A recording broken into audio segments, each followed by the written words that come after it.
Author गौर गोपाल दास अपने किताब lives amazing secret में कार के 4 पहियों का इस्तेमाल करके लाइफ में बैलेंस कैसे बनाना है और अपने पर्पस को समझने के लिए बहुत अच्छी तरीके से समझाए हैं। हरि प्रसाद, जिन्हें ऑथर हैरी कहते हैं, उनकी लाइफ की प्रॉब्लम्स को समझकर उन्हें सल्यूशन देते हैं। हेलो एवरीवन, आप सभी का मेरे चैनल बुक कोच नेहा पर स्वागत है। हम इस चैनल पर हर तरह की किताबों के समरी को डिस्कस करते हैं और ऑथर के पॉइंट ऑफ व्यू को समझकर अपनी ज़िंदगी में इम्प्लीमेंट करने की कोशिश करते हैं।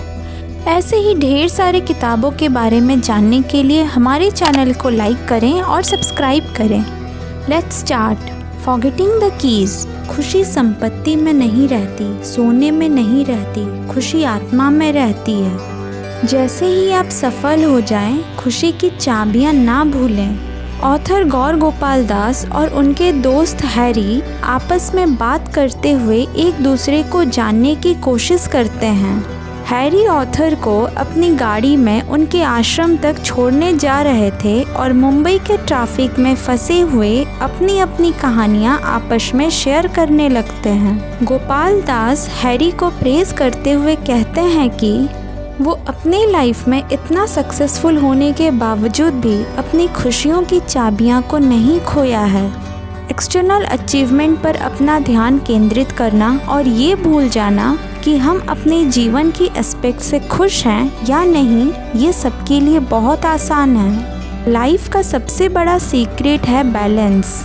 ऑथर कार के व्हील्स को यूज़ किए हैं लाइफ के 4 एरियाज़ को डिस्कस करने के लिए: personal life, relationship, work life and social contribution.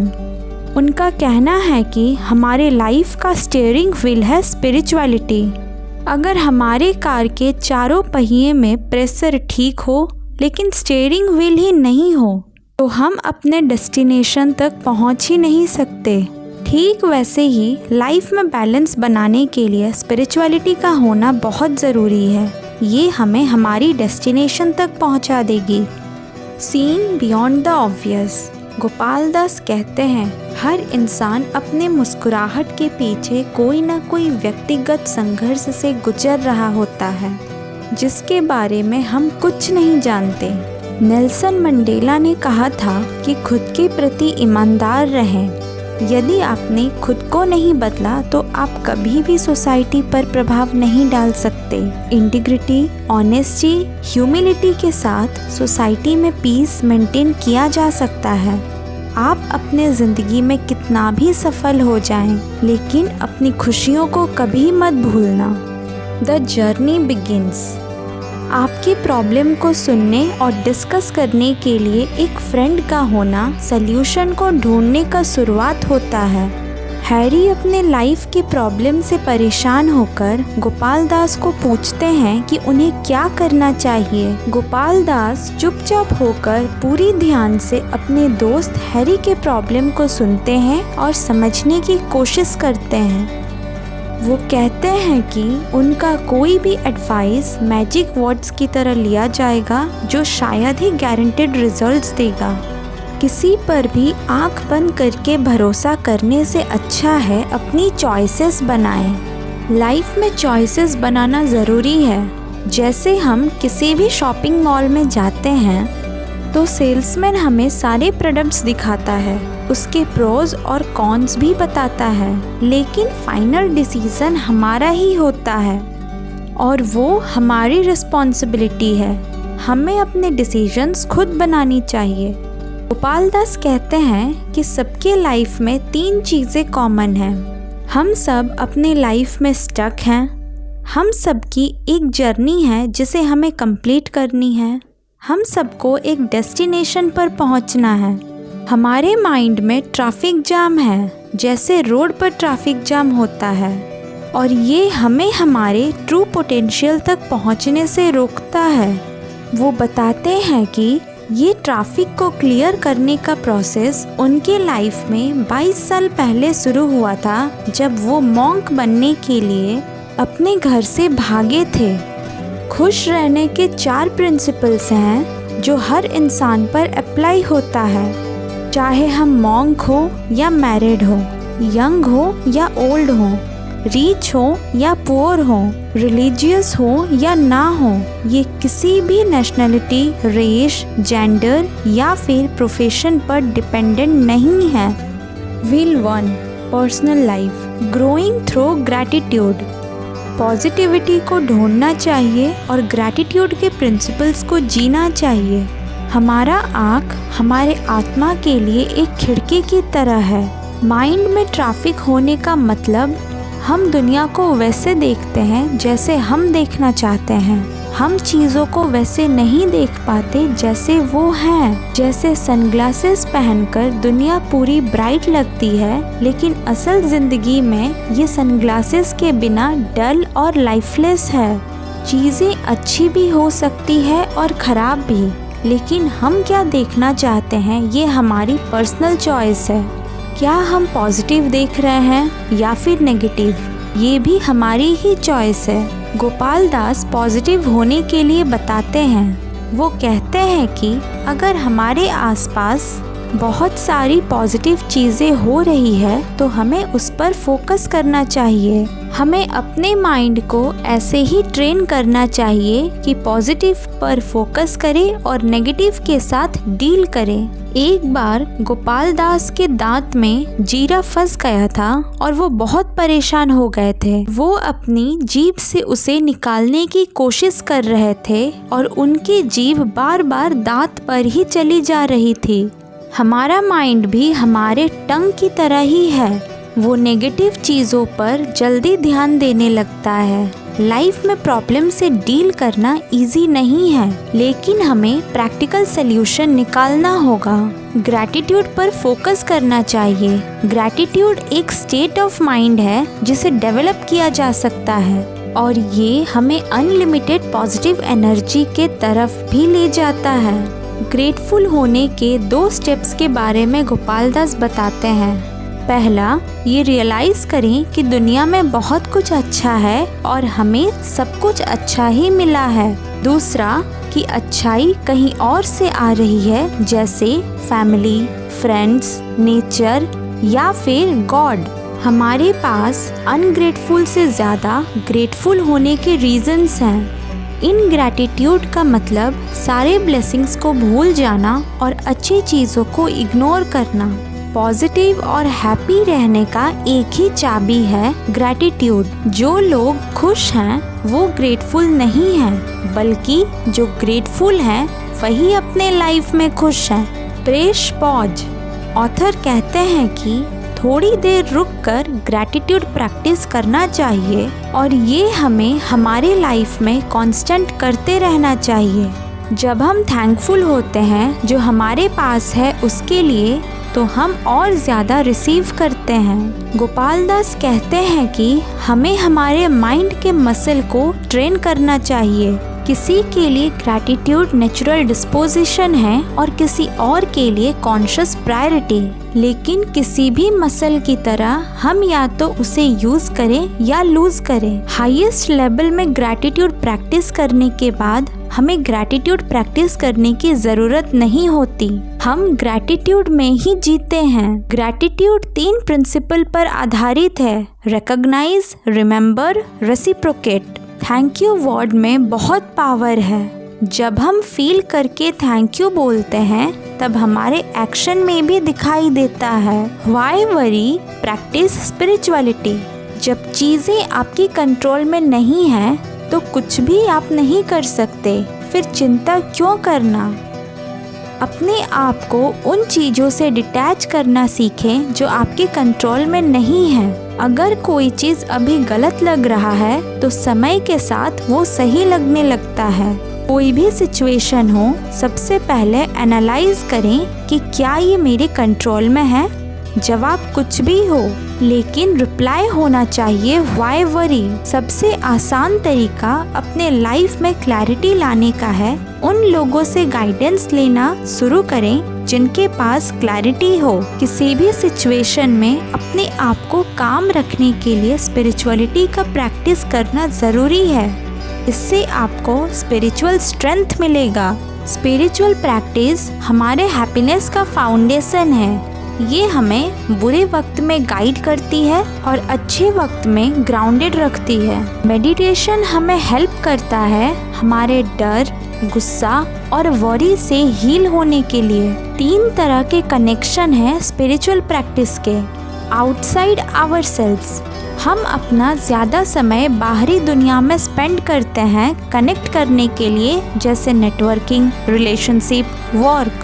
Inside ourselves, हमारा दूसरा कनेक्शन हमारे अंदर ही होता है, क्योंकि बहुत सारे लोग अपने अंदर ही शांति ढूंढते हैं। अबव आवरसेल्व्स मतलब गॉड, हमें हमेशा अपने ऊपर एक सुप्रीम पावर को रखना चाहिए, जैसे कि भगवान से कनेक्ट करना मतलब हमें सही डायरेक्शन मिलना। मेडिटेशन हेल्प करता है हमें हमारे प्रॉब्लम्स, एंजाइटीज, वरीज से डील करने के लिए। हम अपने माइंड को कंट्रोल कर सकते हैं मेडिटेशन करने से। जो लोग मेडिटेट करते हैं वो ग्रैटिट्यूड का हैबिट डेवलप कर लेते हैं। व्हील 2, रिलेशनशिप, स्पीकिंग सेंसिटिवली, हमें एक दूसरे के साथ सेंसिटिवली बिहेव करना चाहिए।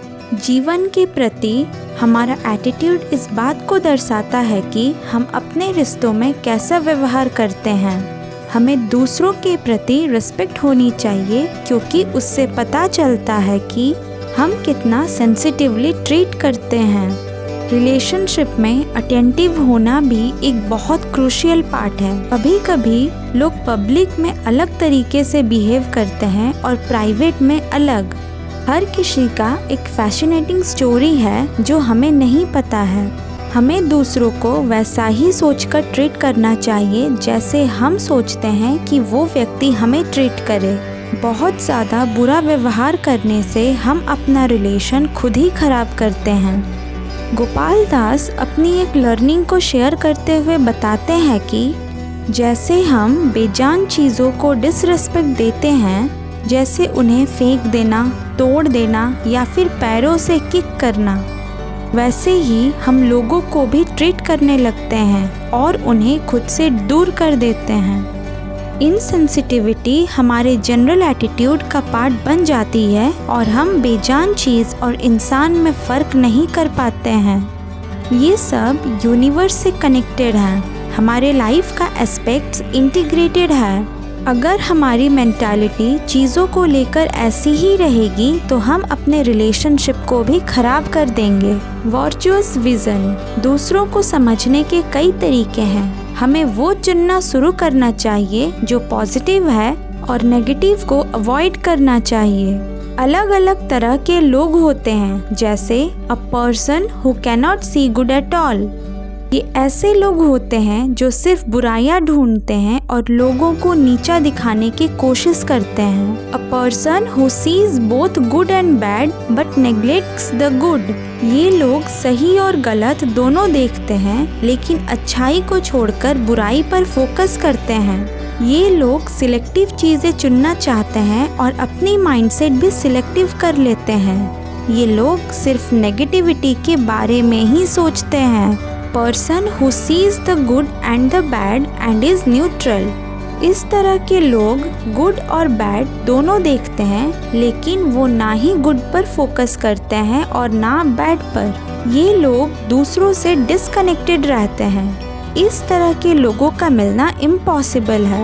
अ person who sees good and bad but chooses to neglect the bad. ये लोग गुड और बैड दोनों देखते हैं, लेकिन बैड को नेग्लेक्ट करके गुड पर फोकस करते हैं। ये बहुत टफ है, क्योंकि उनको जो ह्यूमन टेंडेंसी बुरा देखती है उससे लड़ना होता है। इसमें बहुत मेहनत लगती है कि बार बार गुड पर फोकस करें, लेकिन ऐसा करने से आप अपने रिलेशनशिप को बचा सकते हैं और ये राइट डिसीजन लेने में मदद करता है। A person who cannot see the bad at all, they see the slightest good and magnify it. ये स्टेज सिर्फ भगवान के लिए पॉसिबल है, या फिर उसके लिए जो स्पिरिचुअलिटी की ऊंचाइयों तक पहुंच गया है। किसी के कैरेक्टर में अच्छाई देखना या थोड़ी सी अच्छाई को इतना बढ़ा देना और बुराइयों को दबाना बहुत मुश्किल काम है। इस स्टेट पर पहुंचना रिलेशनशिप के लिए एक आइडियल स्टेज है। ह्यूमन की कंडीशन ही है कि लोगों के बारे में गॉसिप करना, उनकी फॉल्ट निकालना। हम जब भी अपनी आंखें खोलते हैं तो केवल गंदगी ही देखते हैं, लेकिन प्रैक्टिस करके इस स्टेज पर पहुंच सकते हैं जहां हम गुड और बैड दोनों को देख सकें और गुड पर फोकस करके अपना डिसीजन ले सकें। Correcting cautiously and forgiveness. Corrective feedback हमारे रिलेशनशिप को या तो बना देगा या फिर बिगाड़ देगा। ये बहुत अजीब बात है कि स्वॉर्ड यानी तलवार और वर्ड्स यानी शब्द दोनों के अक्षर एक जैसे होते हैं। इससे भी अजीब बात यह है कि अगर ठीक तरीके से इसे ना इस्तेमाल किया जाए या फिर ना संभाला जाए तो इनका प्रभाव भी वैसा ही होता है। गोपाल दास हैरी को समझाते हुए कहते हैं कि बहुत बार हमारी फ्रस्ट्रेशन हमारे रिश्तों में इम्प्रॉपर व्यवहार से आ जाती है और ये हमारे पुअर कम्युनिकेशन से उत्पन्न होता है, चाहे वो हमारा बॉडी लैंग्वेज हो, एक्शन हो या फिर वर्ड्स हो। हमें अपनी रिलेशनशिप की पूरी जिम्मेदारी लेनी चाहिए। हम लोगों को तभी करेक्ट कर सकते हैं जब हम उनमें इन्वेस्ट करेंगे। कभी कभी ये स्ट्रांगली किया जा सकता है, लेकिन हम सब ह्यूमन हैं, गलतियां होती है और गुस्सा खो जाता है। लेकिन अगर दूसरों में हमारा इन्वेस्टमेंट स्ट्रांग है, अगर हम उन्हें केयर, लव और अप्रिशिएशन देते हैं जिसके वे हकदार हैं, तो ये छोटी छोटी विड्रॉल्स बारिश की फुहारों के रूप में सामने आती है। हमें सही ढंग से फीडबैक देने की ज़रूरत है। फीडबैक देते समय 4 क्वेश्चंस सोचने चाहिए। Am I the right person to give the corrective feedback? क्या ये सही है कि हम दूसरों को फीडबैक दें? अगर जवाब हाँ में लगता है तो आगे बढ़ें। Do I have the right motive to give corrective feedback? Do I know the right way to give corrective feedback? Is it the right time? इन 4 सवालों को पूछने से पहले समय लेकर सोचना चाहिए, क्योंकि ये करेक्टिव फीडबैक किसी की भी लाइफ को चेंज कर सकता है। फॉरगिवनेस एक कॉम्प्लेक्स कॉन्सेप्ट है। हम क्विक फिक्सेस के वर्ल्ड में रहते हैं। हम इंस्टेंटली माइक्रोवेव में खाना गर्म कर सकते हैं। जब चाहे तब हम मूवीज डाउनलोड करके देख सकते हैं। हम फोन से कहीं भी टिकट बुक कर सकते हैं। इसमें कोई प्रॉब्लम नहीं है, लेकिन सैड पार्ट ये है कि हमारा रिलेशनशिप इस तरह काम नहीं करता। ये प्लांट्स को ग्रो करने जैसा है। हर दिन कांस्टेंट केयर करना है। इसमें कोई शॉर्टकट नहीं है। रिलेशनशिप को बचाना और मन की शांति को पाना हमारी ही चॉइस होती है। फॉरगिवनेस प्रैक्टिस करने के लिए कुछ प्रिंसिपल्स को हमें याद रखना चाहिए। Look beyond the situation. अगर हम किसी के वर्ड्स से हर्ट हैं, तो हमें उनका पर्सपेक्टिव समझना होगा कि वो ऐसा क्यों बोले। लोग हार्शली बिहेव करते हैं तो बहुत बार वो खुद भी सफ़र कर रहे होते हैं। इसका ये मतलब नहीं है कि हम हर्टफुल कमेंट्स को सपोर्ट कर रहे हैं, लेकिन हम उन्हें समझने की कोशिश कर रहे हैं। ये फॉरगिव करने का एसेंशियल कंपोनेंट है। Separate the episode from the person. Physical violence में वेपन्स का यूज़ होता है और इमोशनल वायलेंस में वर्ड्स का यूज़ होता है। वर्ड्स कभी कभी इनविजिबल स्कैर्स छोड़ देते हैं और उससे हील होने में पूरी जिंदगी लग जाती है। हर किसी को उनके अकॉर्डिंग समझना चाहिए। फॉरगिवनेस प्रैक्टिस करने के लिए हमें इंसिडेंट को लोगों से अलग करके देखना चाहिए। जब कोई बोलता है कि प्रॉब्लम उनके वजह से है, तो उन्हें गिल्टी फील होती है और इन्फेरियरिटी कॉम्प्लेक्स डेवलप हो जाता है। जब कोई बोलता है कि प्रॉब्लम तुम्हारी वजह से है, तो हमें गुस्सा आता है।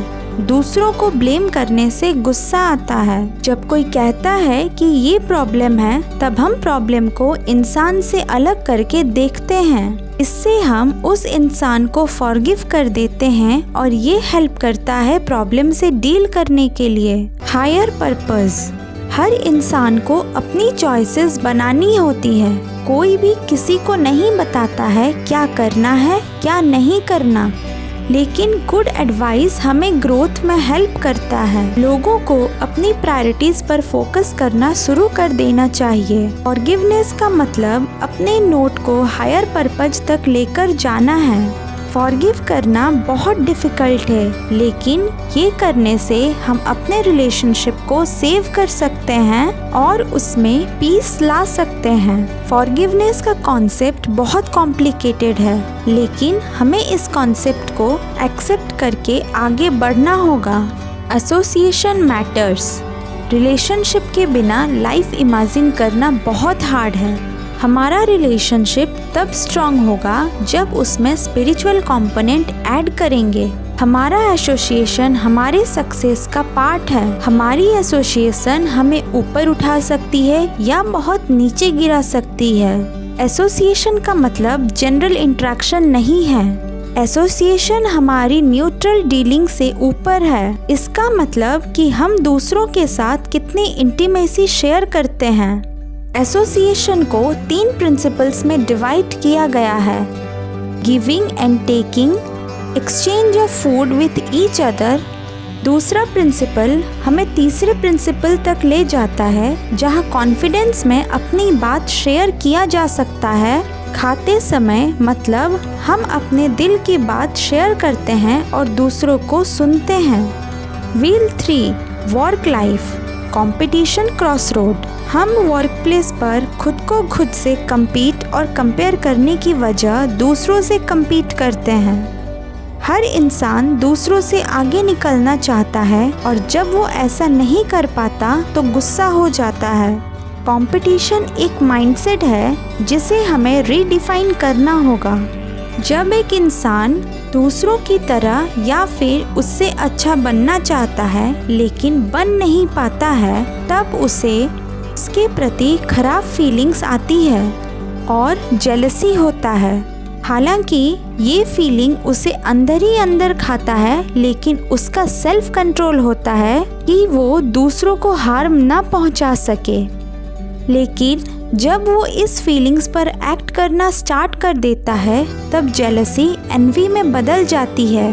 कंपटीशन हर जगह है, चाहे वो स्पोर्ट्स, बिजनेस, पॉलिटिक्स या फिर वर्क प्लेस ही क्यों ना हो। कंपटीशन में लोग अपना बेस्ट देना चाहते हैं और बेस्ट होना भी चाहते हैं। जब रिसोर्सेस लिमिटेड हैं तो कंपटीशन भी नेचुरल होता है।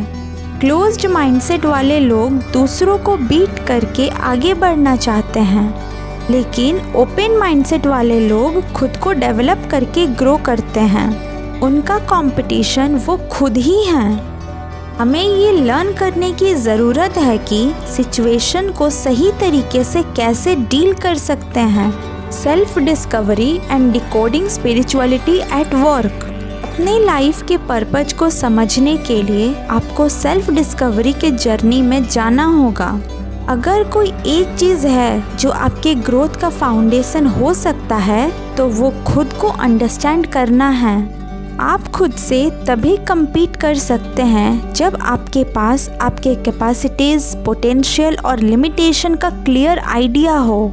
हम गिफ्ट को रैप करके क्यों देते हैं? क्योंकि गिफ्ट को ओपन करते समय एक्साइटमेंट होता है। जिस पर्सन को गिफ्ट दिया जाता है वो तो खुश होता ही है, लेकिन जो देता है उसे भी खुशी होती है।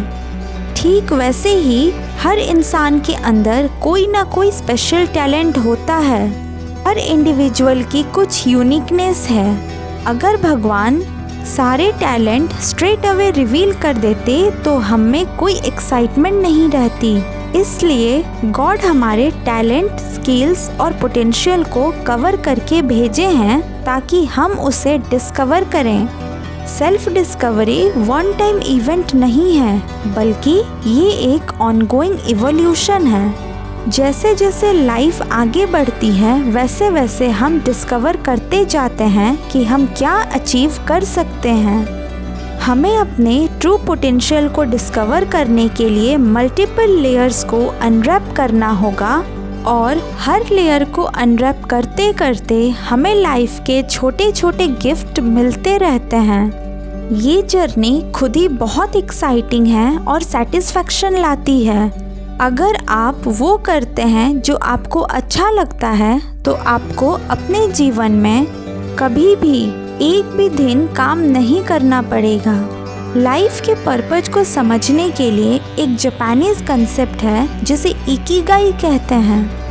इकिगाई लाइफ के 4 एरियाज को बताता है। हम किस चीज़ से प्यार करते हैं, हम किस चीज़ में अच्छे हैं, दुनिया को क्या चाहिए, हमें किस चीज़ के लिए पे किया जा सकता है। इन 4 चीज़ों में बैलेंस बनाकर हम अपने लाइफ में आगे बढ़ सकते हैं। स्पिरिचुअलिटी हमें हेल्प करता है लाइफ के पर्पस को डिफाइन करने में। इससे हमें क्लैरिटी मिलता है और डीपर लेवल में लाइफ के पर्पस को समझने के लिए ये एक बहुत अच्छा तरीका है।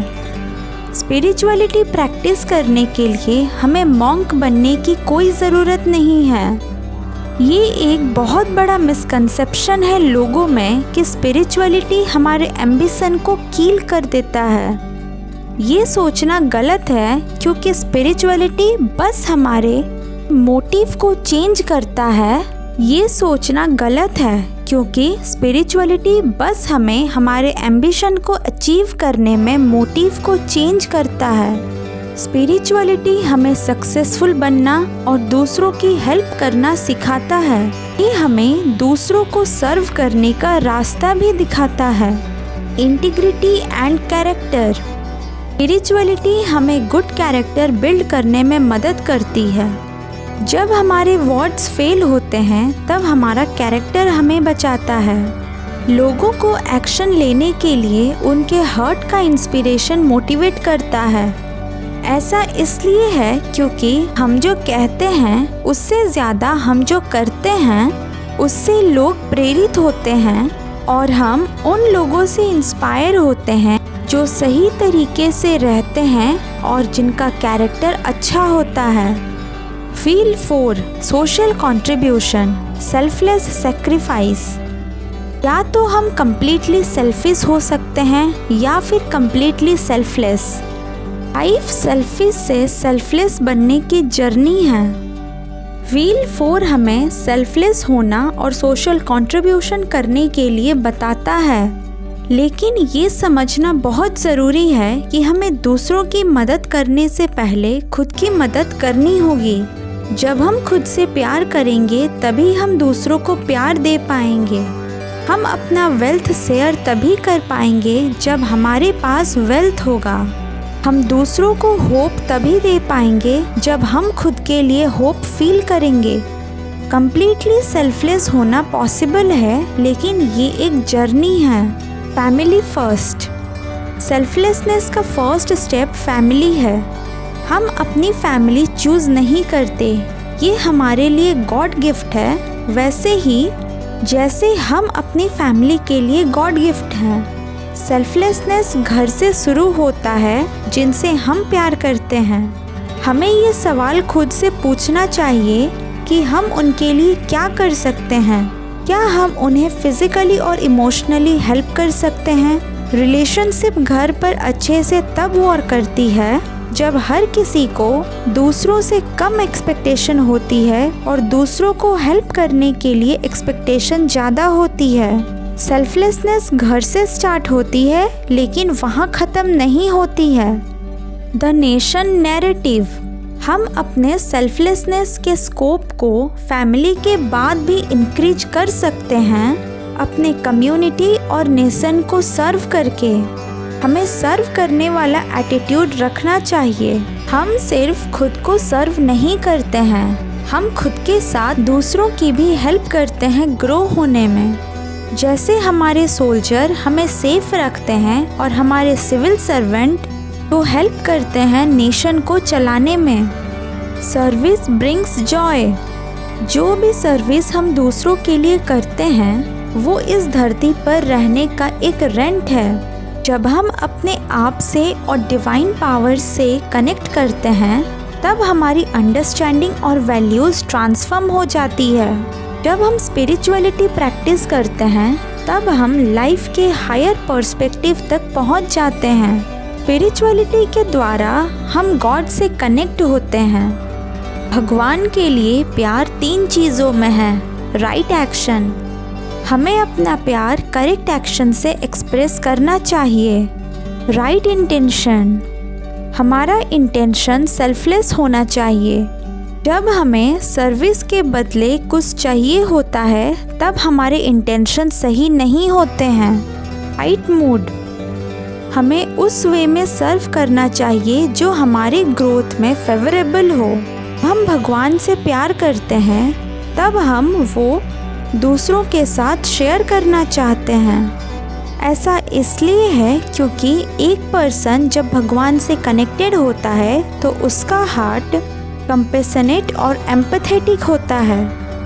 जब हम इन व्हील के एस्पेक्ट्स को प्रॉपरली समझ लेंगे तब हम अपने लाइफ के कार को अपने डेस्टिनेशन तक लेकर जा सकते हैं। उम्मीद करती हूँ कि आप सभी को हमारे चैनल पर दी गई समरीज पसंद आ रही हैं। ऐसे ही ढेर सारे किताबों के बारे में जानने के लिए हमारे चैनल को लाइक करें और सब्सक्राइब करें।